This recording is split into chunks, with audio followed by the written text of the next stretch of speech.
The clink of silverware against ceramic echoed softly through the Pinebury diner, a cosy retro place that smelled like syrup and regret.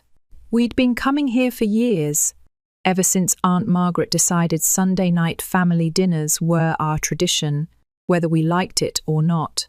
I sat in the far booth, the cracked red vinyl sticky against my legs, sipping lukewarm coffee and pretending to be interested in Uncle James's story about his latest lawnmower upgrade. Across from me sat Chloe, my cousin, my childhood shadow, and now my adult thorn. To outsiders, Chloe was sunshine in a bottle. Blonde curls, big laugh, always the loudest voice at the table. But I knew better. I'd seen the glint behind the smile, the quiet calculation in her eyes. Chloe was the type who could insult you with a compliment and somehow make you thank her for it. She'd built a persona out of curated Instagram captions and filtered brunch selfies, a self-proclaimed motivational influencer who, last I checked, still lived off her mum's credit card. We hadn't been close in years, not since the college fund incident, or the time she called me Emma the Minimalist because I didn't blow my paycheck on designer bags I couldn't pronounce. But tonight the tension was different. She was quieter than usual, which, for Chloe, meant she was planning something. The diner was filled with forced laughter, the hum of conversation, and the occasional clatter from the kitchen. But under it all was that quiet strain, the invisible thread pulled taut between me and Chloe. I had a feeling she was about to snap it. The meal was halfway over by the time Chloe finally opened her mouth, and, like always, the room rearranged itself around her voice. She leaned back in the booth with the ease of someone who'd never had to earn anything, twirling her straw in a glass of iced tea like it was a performance. Her nails, glossy pink and sharp enough to gut fish, tapped lightly against the rim. "So," she said, drawing the word out like honey over a blade, "how's teaching these days, Emma? Still wrangling second graders and sniffing glue sticks?" The comment earned a soft chuckle from Aunt Margaret. I smiled politely, the kind that doesn't reach your eyes. Still loving it, actually. Some of us like having a job that doesn't require a ring light. That got a quiet oof from James.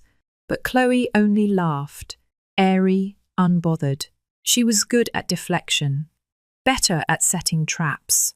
The conversation shifted, as it always did, to who was doing what with their life. Cousin Marissa just got engaged. Uncle James got a promotion. Then the spotlight landed back on me, dim and expectant.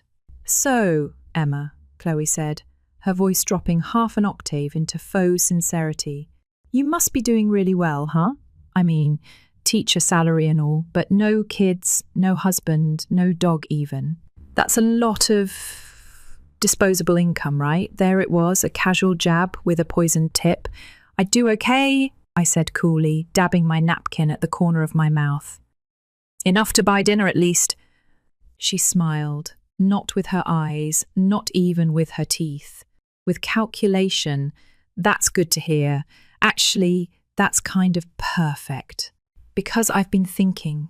She glanced at Aunt Margaret, who was busy refilling glasses, then leaned in just enough for her voice to seem conspiratorial, but not enough to keep it private. "I'm this close to getting a new car," she said, holding up 2 manicured fingers. "But you know how it is. Interest rates are insane, and, well, sometimes family helps family, right?" There it was, not even subtle. A performance dressed in pleasantries, delivered under soft lighting and over reheated mashed potatoes. I felt the heat creep up the back of my neck, but my expression didn't change. She was trying to make me say no, trying to make me look stingy, unkind, selfish, all while pretending she was just asking for help. But I wasn't going to bite. Not yet.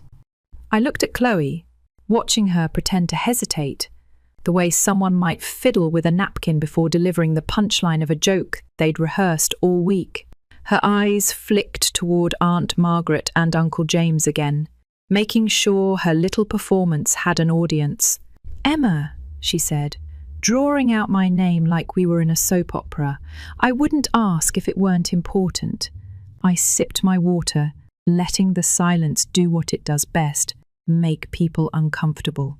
"But you are asking," I said, tone level almost amused. "Aren't you?" Chloe didn't even flinch. She had the audacity of someone who'd never been told no without a backup plan to spin it in her favour. She leaned in a little closer, her voice soft but just loud enough to skate the edge of being heard by everyone at the table. "It's just a few thousand, just enough for a down payment. I'll pay you back, of course. I'm about to land a new brand partnership, like big money, legit stuff." I tilted my head like I was considering it. I wasn't. "Right. And I assume you've exhausted all other options? Like, say, working." That got her. A flicker of annoyance twitched across her face, but she covered it with a laugh. "You're hilarious. But seriously, Em, you've always been good with money. You save. You budget. You're responsible." It sounded like an insult dressed in praise. She was trying to butter me up, but her tone couldn't quite hide the contempt. Chloe hated that I lived within my means, that I didn't need validation from strangers on the internet or compliments disguised as likes, that I didn't need her approval. The table was too quiet now. I could feel Aunt Margaret's eyes on me, waiting for how I'd respond. Uncle James had suddenly become very interested in his coleslaw. I set my fork down gently. "You're asking me for thousands of dollars in the middle of dinner. In front of everyone. You didn't call me. You didn't pull me aside. You're not even pretending this isn't a setup." Chloe's smile faltered just slightly. "Come on, Emma. Don't make this a thing. It's not that serious." "Oh, it's not?" I asked, louder now, tone sharpening. "Because it feels pretty serious when someone tries to shame me into giving them money they don't deserve." Aunt Margaret stepped in gently, her voice tight with polite panic. "Girls, let's just keep things civil. It's family dinner." I looked at her, then back at Chloe. "Exactly. So maybe don't try to scam your family at the table." Chloe laughed again, brittle this time. "It's not a scam. It's support. I thought we were close." "No, you thought I was weak," I said calmly. "You thought you could push just hard enough to make me cave in.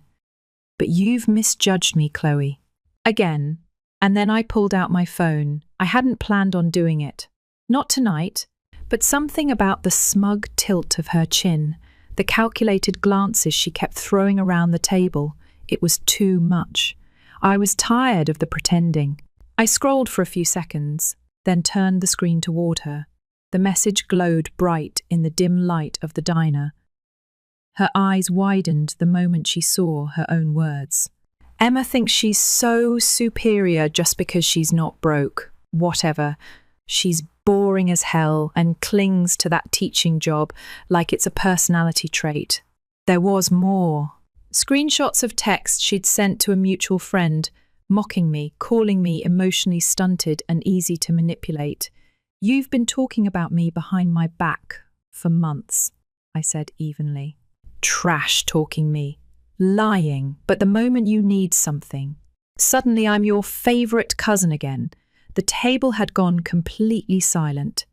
Aunt Margaret's wine glass trembled slightly in her hand. "One." "I didn't mean it like that," Chloe stammered. "That was a private conversation, so was this dinner," I replied, "until you made it public." She reached for my phone, but I pulled it back before her fingers even grazed it. "You don't get to control the narrative anymore." Uncle James finally spoke, his voice low and uncertain. "Is that real, Chloe?"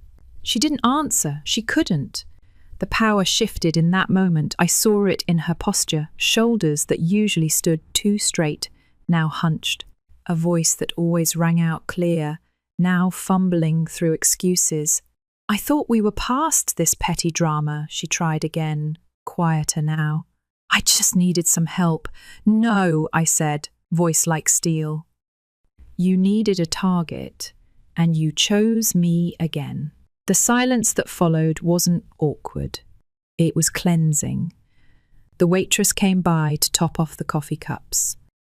I smiled and told her we were fine. Because we were, finally. Chloe sat frozen, her usual armour of charm and overconfidence cracked right down the middle. The screenshots were still fresh on the screen, the words bright and undeniable in the glow of my phone. She looked down at them like they might rearrange themselves into something more defensible, something less humiliating. They didn't. Uncle James cleared his throat again, louder this time, but not with authority. More like a man realizing he had no clue who was sitting at his own dinner table. I had no idea this was going on, he said slowly, as if trying to buy time from the truth unraveling right in front of him. Aunt Margaret didn't speak. Her eyes flicked from Chloe to me, then back again. Her mouth was a tight line, her hand gripping the edge of her napkin like she might wring the truth out of it. Chloe was the first to move.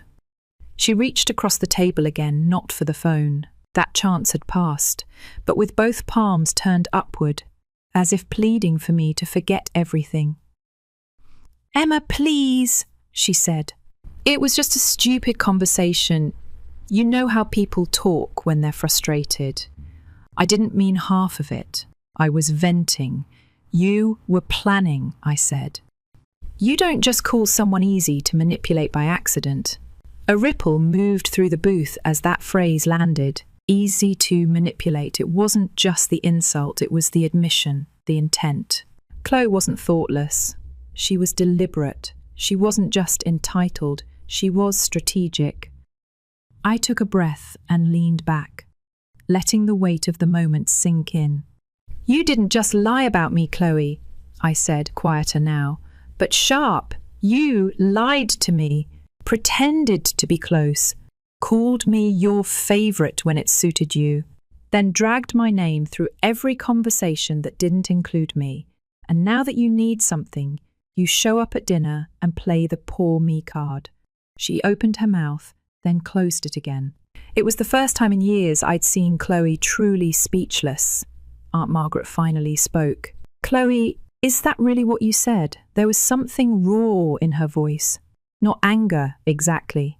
Something closer to hurt. Disappointment, maybe. The kind that runs deeper when it comes from someone who used to believe in you. Chloe fumbled for words. It was taken out of context. I raised an eyebrow. Screenshots don't usually need context. You said what you said. "I was upset," she snapped. "I didn't think she'd actually see it." That sealed it. Her voice was louder now, brittle and defensive. And in that moment, she realized the mask had finally slipped, and nobody was looking away. "You didn't think I'd see it?" I repeated, calm again. "You didn't think I mattered enough to find out. That's what this has always been, hasn't it? You think I'm harmless, forgettable." Her face was pale now, except for the flush climbing up her cheeks. Her fingers were twitching, like she was trying to grip control out of thin air. Uncle James leaned forward slightly. "Is it true, Chloe? Everything Emma's saying? Did you really say those things?" She looked at him like a child caught lying, hoping the right expression might make it all disappear. "I didn't mean it to go this far," she muttered. I pulled the final card then. "Really?" I said. Because this wasn't the only time. I slid my phone across the table, this time already pulled up to the second message thread. The one she'd sent, just a week ago, to someone she clearly thought would never share it. "Emma acts like she's better than everyone just because she has a job and isn't living with her mum. So what? Anyone can be a teacher. That's not success. That's survival." Chloe's mouth parted, then pressed shut.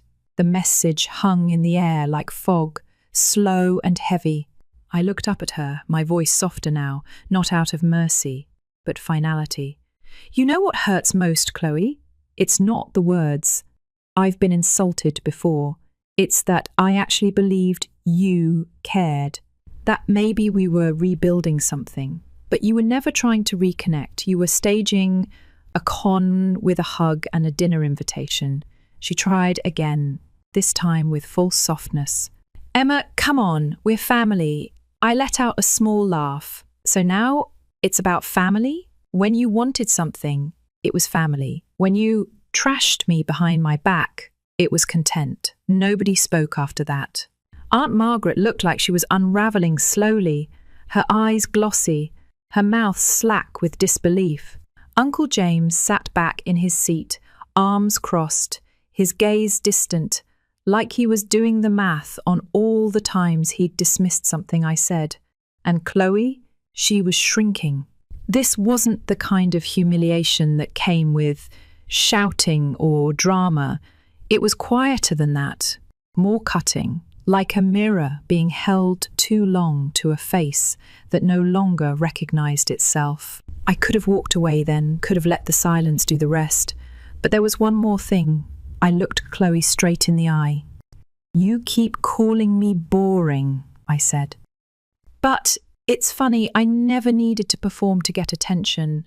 I didn't have to exaggerate my life to be respected, and I didn't have to lie to be loved. You can't say the same, can you? She didn't respond. She couldn't. So I stood up, slid my phone back into my pocket, and dropped my napkin onto the plate. Dinner was over. The moment I stood up, the tension in the booth seemed to breathe, like something finally snapped free. No one said a word as I grabbed my coat and slid out into the aisle. I didn't rush. I didn't need to. There's a kind of silence that falls over people when the truth is too loud to argue with. Behind me, the diner lights felt too bright. The soft clink of utensils against plates resumed, hesitant and awkward. It was like the whole room was trying to rewind, to pretend the scene hadn't just happened, but the performance was over. Curtain dropped. Lead actress done playing nice. Emma, wait! Aunt Margaret called, gently as I reached the end of the row. I turned to look at her, and for the first time in a long time, she looked at me like she was really seeing me. Not the quiet one, not the background cousin, just me. I didn't know, she said, her voice trembling. I had no idea she was doing any of that. I know, I said softly. That's the problem. She flinched at that, and I instantly felt a twinge of guilt, but I didn't take it back. Some truths aren't meant to be softened. Uncle James rose from his seat slowly. We should have paid more attention. I should have. You didn't deserve that, any of it. I nodded. It's not about deserving. It's about patterns, and who you let get away with them. Chloe still hadn't moved. She sat slumped in her seat, eyes fixed on the table as if it might open up and swallow her whole. She looked smaller now, not physically, but in presence. The spotlight that used to follow her like a halo had flickered out. You should talk to her, Aunt Margaret said, her voice barely above a whisper. I did, I replied. Tonight was the first time she listened, and with that, I walked out. The cold air outside hit like clarity. Crisp, sharp, honest. I didn't expect applause. I didn't expect redemption. But I did feel lighter, like I'd finally set down something I didn't know I'd been carrying. For years, I had been the easy target, the soft-spoken one, the safe cousin, the one who never caused a scene. But standing up for yourself doesn't always mean shouting. Sometimes it's just choosing to walk away and leave the chaos behind, untouched, unbothered, uninvited. A week passed before I heard anything. Then, late one night, I got a message from Chloe. No apology. Just, can't believe you aired all that out at dinner. Family won't ever see me the same now. But I guess that's what you wanted. I didn't reply, because that wasn't what I wanted. Not exactly. What I wanted was respect, boundaries, honesty. And if those things couldn't come from Chloe, then at the very least, I wanted space from her absence. The next morning, I woke up to 3 more messages, One from my cousin Marissa, one from Uncle James, and one I didn't expect at all, Aunt Margaret. Each one said the same thing in different ways. Thank you. I wish I'd spoken up sooner. I'm sorry I let it go on for so long. Turns out I wasn't the only one Chloe had manipulated. I was just the first one to say it out loud. There's something about family that makes people believe endurance is the same as love, that keeping the peace means staying silent. But silence is just another kind of loyalty, and sometimes it's the wrong kind. Over the next few weeks, things shifted. I stopped attending the dinners, not out of spite, but self-preservation. I didn't want to pretend anymore, and more importantly, I didn't need to. I poured myself into my classroom, into lesson plans and field trips and science projects gone hilariously wrong. The kids were loud and messy and beautifully real, and with them, I didn't have to wear armour. One afternoon, I stayed late grading papers and looked up to see the sun bleeding orange across the windows. And for the first time in what felt like forever, I realised something simple and honest. I felt safe, and I felt proud. Not because I'd exposed someone, but because I hadn't let them rewrite my story. Chloe and I haven't spoken since that night, and maybe we won't. That's okay. Not every bond is meant to be salvaged. Some ties have to be cut clean to stop the bleeding. But I did learn something I wish I'd understood years ago. Being family doesn't entitle anyone to your silence. And standing up for yourself? That's not betrayal. That's survival. Story 2, you ever do something out of love and suddenly get treated like an ATM? Yeah, that was me, Natalie, 35. I'm the eldest of 3. My brother Ethan, 33, and I are close. Always have been. And then there's Tessa, 27, the golden child, the family's self-appointed queen. If we're being honest, she's the kind of person who could spill coffee on your shirt and act like you ruined her morning. Growing up, things were already uneven. Ethan and I had curfews, chores, rules. Tessa, she had excuses. She's just little, they'd say. She's creative. Translation, she was a brat with a tiara made of double standards. My dad had a backbone, thank God, and he tried to parent equally. But my mum? No chance. Tessa could do no wrong in her eyes. Call me a drama queen. Call Ethan useless mum would laugh it off like it was stand-up comedy. Meanwhile, we were dodging passive-aggressive landmines at every family dinner. Still, we coped, ignored the insults, took the high road. Even when Tessa mocked our degrees, Ethan studied literature. I went into finance, claiming we were boring, broke, or both. She had no degree, no job to speak of, but somehow always saw herself as above us. Then Dad passed away 8 years ago. That was the final thread holding the family tapestry together. After that, Ethan and I distanced ourselves. No big drama, just slow, quiet disengagement. Fewer visits, fewer forced smiles over overcooked turkey. And honestly, life got better. Ethan built a modest but peaceful life. I rose through the corporate ladder and now work as a CFO. Tessa stayed home with Mum, pursuing graphic design, aka making Canva templates and pretending it's exclusive freelance work. You know the type. Fast forward to last month. Ethan took a bad fall and broke his ankle. He lives alone, and his insurance didn't cover all the follow-ups, physio, meds, post-op nurse. I didn't blink, covered everything. He tried to protest, but I shut that down. He's always been there for me, and he's got plans. He's launching his online magazine and had quit teaching to make it happen. I believed in him. That gesture? It should have stayed between siblings, but then Mum found out, and suddenly I became the family ATM. 3 days later, I get a call from Tessa, random, unprompted, 11:30 a.m., mid-work meeting. Hey, Nat. So I found this gorgeous penthouse, and I really think it's time I move out of Mum's. I'm 27 after all, can't be a cliche forever, she chirped.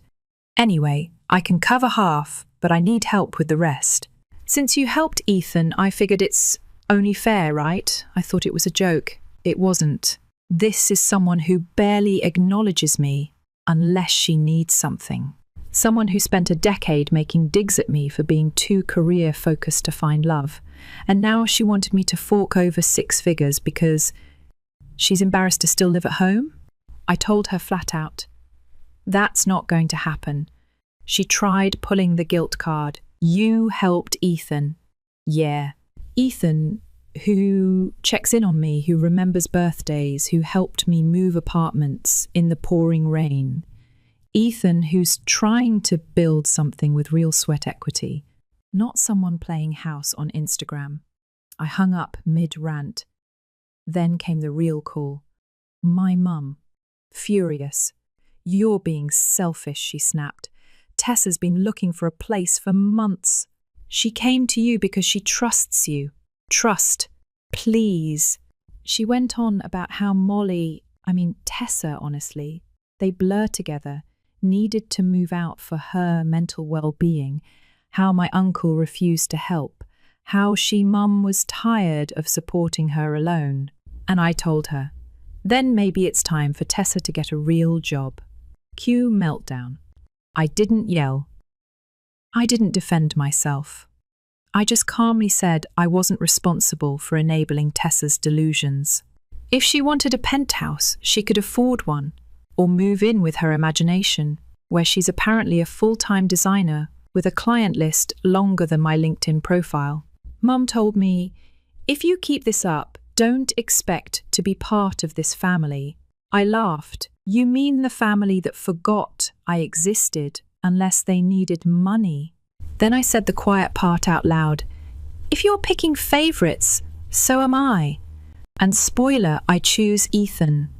Before she could respond, I ended the call. Blocked her, blocked Tessa. Didn't look back. After I blocked them, it felt weirdly peaceful, quiet, still. The kind of silence that makes you realise just how loud the background noise used to be. And for the first time in a long time, I didn't feel guilty.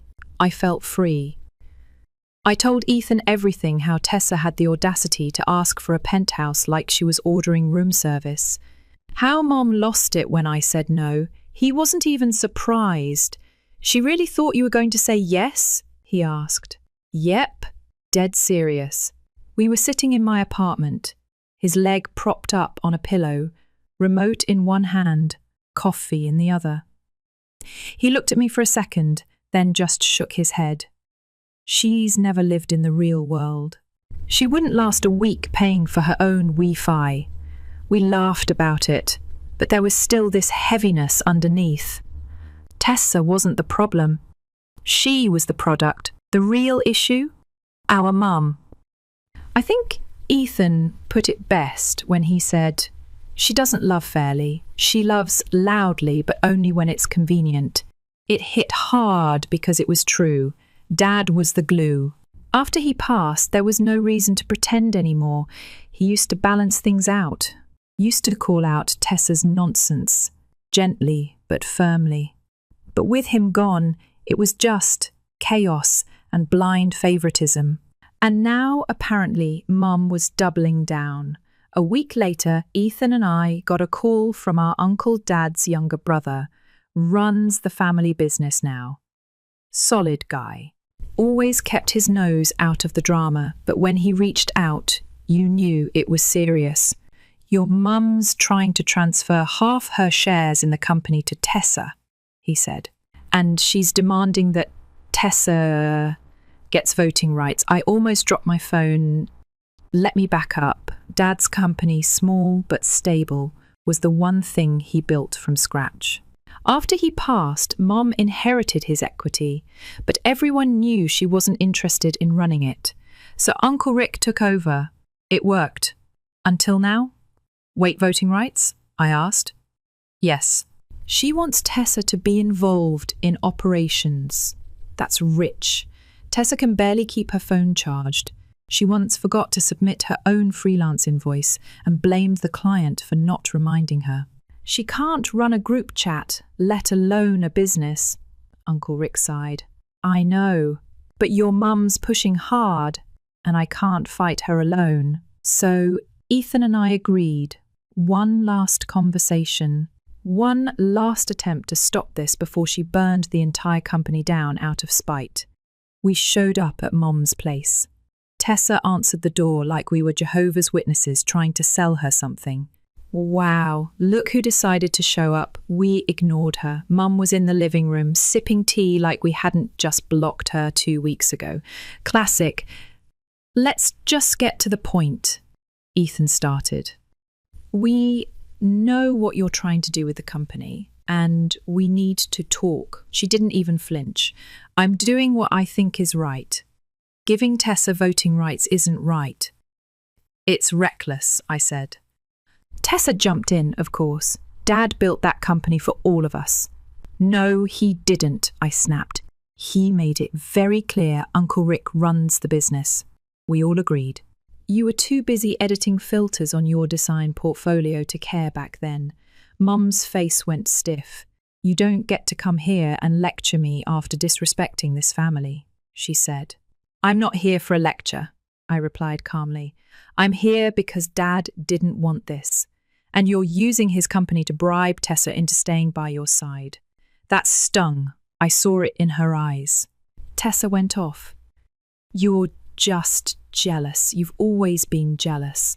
I laughed. Of what? Living rent-free and mooching off Mom at 27. I've got a job. A life. A fiancé. You've got entitlement and an Instagram aesthetic. Ethan tried to de-escalate. Look, we're not here to fight. We're just asking you to think about what you're doing. This isn't about money. This is about Dad's legacy. Mum stared at the floor for a long time. Finally, she said, I'll consider what you've said, but I still don't appreciate being ambushed in my own home. It's not an ambush, I said. It's a warning. Tessa's not ready. And if you hand her the keys to the kingdom, she'll drive it straight into a ditch. We left after that. Tessa slammed the door behind us, muttering something about filing a restraining order. Honestly, I wouldn't even be mad. A few days later, we heard back from Uncle Rick. She's not giving Tessa voting rights, he said. She's keeping her shares but won't interfere with management. I let out a breath I didn't realize I'd been holding. Thank you, I said. No, thank you. I couldn't have handled that alone. I hung up and turned to Ethan. Well, we did it. Barely, he grinned. Bet you Tessa thinks she won. Oh, she's probably updating her LinkedIn as we speak. But deep down, I knew this wasn't over. Not really. The line had been drawn, and now with wedding plans moving ahead and the final family ties stretched thin, it was just a matter of time before the next crack formed. Still, I felt lighter, stronger. Because for once, I wasn't letting guilt write my checks. After everything, I expected silence. But Tessa? She doesn't do quiet. Turns out, when the wedding invites went out, and she didn't get one, it hit harder than I thought it would. Ethan and I had gone back and forth on it whether we should invite them, play nice, keep the peace. But peace isn't something you keep by setting yourself on fire to keep others warm. So no invite. No heads up either. I didn't owe them that. Uncle Rick was invited, of course. He always had our back. I think he must have mentioned the wedding at some family thing, because 2 days later I got the group message nobody asked for. It wasn't even to me, it was to Jackson, my fiancé, a DM on Instagram. From my mother. Just so you know, she wrote, Natalie has blocked us everywhere, but we wanted to make it clear we are deeply disappointed in her. She has cut off her family, and that's a choice we will now honour permanently. Jackson read it out loud to me while we were cooking dinner. I didn't even flinch. "Do you want me to respond?" he asked. I shook my head. "No, let them talk to the walls." It's funny though. The woman who couldn't be bothered to ask me how I was doing when Dad passed is now playing victim because I don't want her watching me walk down the aisle. The irony would be delicious if it wasn't so sad. But anyway, back to real life. The wedding was in a week. A small, perfect little ceremony. Just friends, found family. People who showed up without needing a reminder. People who don't keep score based on what you give them. We'd sent out the invites early, and by the time word got around that Mum and Tessa weren't on the list, the fallout started. They called cousins. Tried to guilt-trip aunts. Whispered about family betrayal like it was a scandal and not just consequences. Some relatives tried to stay neutral. It's a tough situation, they'd say. Others were quietly supportive. Sent me texts like, "Honestly, it's about time someone said no to them." The kicker? Apparently, my mum and Tessa moved into the penthouse anyway. Yep. The same place Tessa tried to get me to pay for.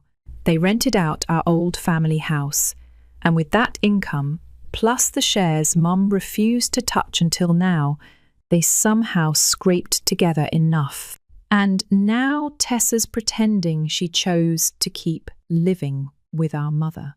Saying things like, "Family is everything," and posting fake deep captions on her stories like, "In the end, it's who stands by you that matters." Okay, girl. Sure. Meanwhile, back in reality, Ethan's magazine was taking off. He'd just landed a guest column spot, and I swear the joy on his face was worth every penny I spent on that nurse months ago. We grabbed coffee the weekend before my wedding. "I keep waiting for the other shoe to drop," he said.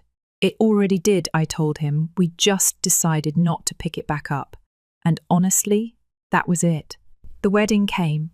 It was perfect, quiet, no drama, no Tessa showing up in white, no last-minute guilt texts from Mum, just laughter, love, and a walk down the aisle where, for once, I wasn't holding my breath.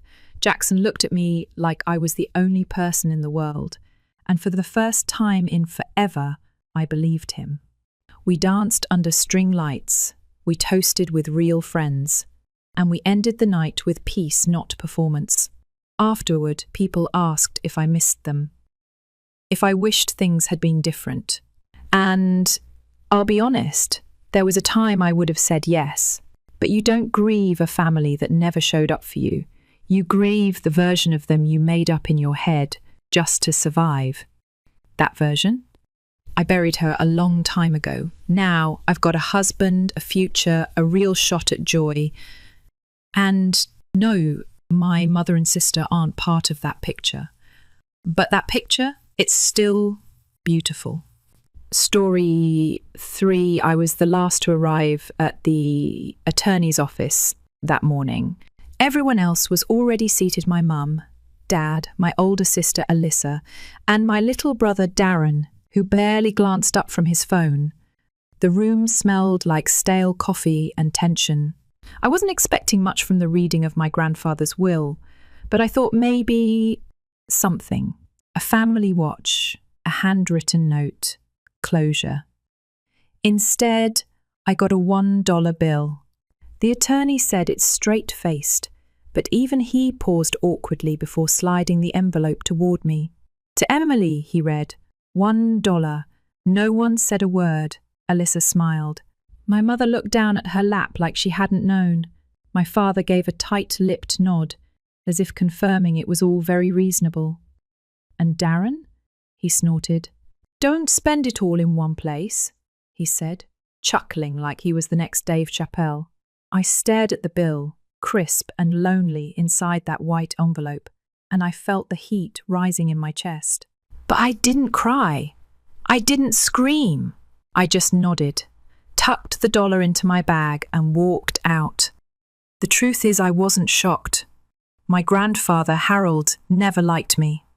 He didn't scream or belittle me, he just dismissed me in that quiet, patronizing way people do when they've already decided who you are. Alyssa? She played the golden girl role flawlessly, always agreeing with him, always ready with a compliment. I, on the other hand, had questions. I challenged things. I didn't say yes, Grandpa, to every outdated opinion he treated like gospel. There was a Christmas when I was 10, Alyssa got a giant stuffed bear and a brand new camera. I got a thrifted encyclopedia set. Smart girls read, he said, like that should make up for the fact that I was invisible to him. When she turned 18, he gave her a new car. When I hit 18, he gave me a warning to be realistic about my goals. And now, $1, a final mic drop from beyond the grave. After the reading, no one called to check in. No, how are you holding up? Or want to talk about it. It was like the whole thing never happened, as if being the only one cut out of the family legacy didn't matter. I went back to my 350 square foot studio and tossed the envelope on my table. Then I sat on my lumpy futon, stared at the ceiling, and did what I always do when the world laughs in my face. I took notes. Because if you can't afford therapy, revenge starts with data. I was broke, jobless, and barely holding things together. The inheritance or lack thereof was just the cherry on top of a life that already felt like it was circling the drain. So I did the only thing I could do. I got to work. The job search and the death of my pride. You ever apply for so many jobs in one day that you start forgetting your own name? That was me. Coffee shops, retail stores, temp agencies. I didn't care. If it paid rent and kept my phone on, I was interested. I finally got a call back from this hipster-looking cafe in a gentrified part of town. The manager, a guy named Felix with ironic glasses and a beanie, offered me a trial shift, 10 hours on my feet for $9 an hour. No benefits. No thanks. But also, yes, I needed it. That first shift nearly broke me. Every customer seemed like they walked straight out of a tech startup's marketing campaign. Sharp suits, louder watches, and louder opinions. If your startup isn't clearing 6 figures, what are you even doing? One guy said, sipping his oat milk latte like it was liquid diamonds. I smiled and nodded as I wiped down their table, but inside I was screaming. These people had money, ideas, and time. Me? I had calluses and debt. That night, I lay on my bed, still in uniform, still sticky from steamed milk, and opened my laptop. I typed how to start a business with no money into Google. That search became a rabbit hole. I devoured every Reddit thread, every YouTube video, every blog post written by someone who had turned a side hustle into a full-time gig. Then I stumbled across the idea of flipping second-hand items. Low cost, quick turnaround. I figured, why not? I listed a few things from my apartment: a dusty lamp, a jacket I never wore, a pair of boots that didn't fit. Nothing happened for 3 days. Then finally, is this still available? My heart jumped. I sold that lamp for $25. Was it life-changing? No. But it was mine. Money I made without begging for hours or pretending to care about someone's coffee order. The next day I hit up a flea market, bought a worn leather bag for $10, cleaned it, photographed it, sold it for $45. I was hooked. Every item became a challenge: how to buy it cheap, fix it up, and sell it for a profit. It wasn't glamorous, but it was mine. In 2 months, I made $11,000. It wasn't enough to retire, but it was enough to breathe, enough to stop living paycheck to paycheck and start living with a plan. From side hustle to scalable machine, but success has a price, and in my case, it was burnout. I was working 14-hour days, sourcing, cleaning, photographing, listing, shipping, answering questions, dealing with returns, getting ghosted by buyers. Rinse, repeat. I'd stare at screens so long my vision would blur. My back ached, my brain never shut off, and I hadn't seen my friends in months. I had a choice, scale or crash. So I hired help. First came Mia. She was a natural at handling customer messages, patient, friendly, smart. Then Jordan, who streamlined our shipping and turned my living room into a fulfillment center. I brought on Lisa for product photography, and finally Marcus, who had a background in e-commerce and helped set up our own storefront. With a team behind me, everything changed. Revenue doubled, then tripled. Our online store started pulling in over $30,000 a month. That's when I knew it was time to go brick and mortar. I found a space downtown. It wasn't big, but it had charm, exposed brick, big windows, foot traffic. I signed the lease with shaking hands and put $50K into renovations. My entire savings. All in. Opening day, I expected crickets. Instead, we had a line out the door. We hit $8,000 in sales on day one. I stood behind the counter that night after closing, staring at our chalkboard wall where customers left little notes, "Love this place." Finally, something cool in this neighborhood. Inspiring AF. I thought about my grandfather, about that $1, and for the first time in years, I didn't feel anger or sadness. I felt something else, power. A few months after the store opened, I got a message from my mum. I hadn't spoken to her since the will reading. "Emily, sweetheart, I saw the article about your business in Metro Woman. So proud of you. We should have dinner, just the family." Funny how the family starts calling when your name shows up in the press. I didn't respond right away. I needed to think. Not because I missed them, but because I was curious. What did they want now? 2 days later, Alyssa reached out. "OMGM, your store looks amazing. I always knew you'd go far. Can we meet up soon? I have an idea you might love. The same sister who watched me walk out of that law office with a single dollar and didn't say a word. The one who smirked and said, 'Well, $1's still money?' Sure, Alyssa. Let's meet up. I'm dying to hear your idea." And then, like clockwork, Darren called.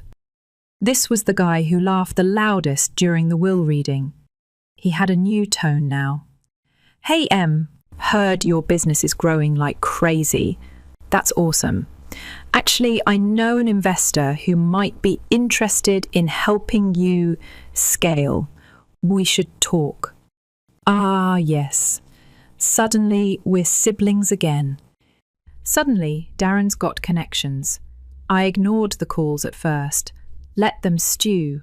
Let them wonder if I was too busy to care, which I was. But curiosity got the better of me. And when Mom invited me over for dinner a second time, I accepted. I wanted to see how far they'd go. The dinner trap. I walked into their house, like a stranger walking onto an old movie set. Same furniture. Same fake smiles. Alyssa hugged me like we were besties. Darren poured wine like he was hosting Shark Tank. Even Dad, the man of few words, shook my hand with this weird, proud papa energy. I almost laughed. Dinner was served. Mum started in with the small talk. Alyssa leaned in with her business proposal. "We've all been talking," she said, setting down her glass. "Your business is doing great, and we think it's time to turn it into a family venture." She actually used air quotes. Dad nodded like this was all perfectly reasonable. Darren passed a folder across the table. We had a lawyer draw this up. It's just a formalization structure, you know? Inside, a breakdown of the proposed ownership. Me, 40%. Them, 60%. I couldn't help it. I laughed. Out loud. Big, echoing, ugly laugh. You think I built a six-figure business from $1 just to give away the majority to the people who left me for dead? Emily, Mum said, her voice tight. Don't be dramatic. Alyssa leaned in. We're just thinking about the long term. You can't do this alone forever. Right, I said. Because when I was cleaning espresso machines for minimum wage, you were all so worried about my long term. Darren rolled his eyes. This is why Grandpa didn't trust you with the money. You're impulsive. No, I said, calm now. I'm independent. And that scares you. Dad cleared his throat. Sweetheart, let's not turn this into a fight. Oh, I'm not fighting, I said, pushing the folder back toward them. I'm just saying no. And just like that, I got up, grabbed my coat, and walked out. They sat there, stunned. They expected me to fold, but I didn't need them anymore, and that terrified them. The second play, emotional blackmail. They didn't stop. A week later, Mum showed up at my store. No call, no warning. Just walked in like she owned the place, waving like we were best friends. Emily, she said, her voice syrupy. I just want us to be close again. I folded my arms. What do you want, Mum? She blinked. I'm your mother. Do I need a reason to visit?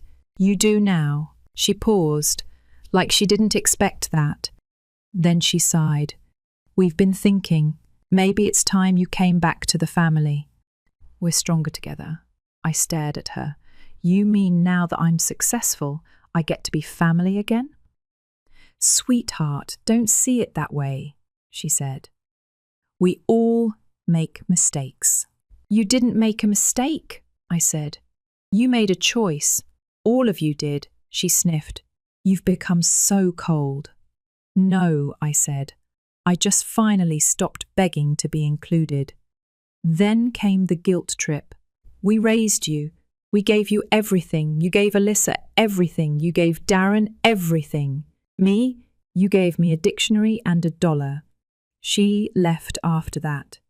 But I knew it wasn't over. The final play, Dirty Business, 2 weeks later, my lawyer called me in a panic.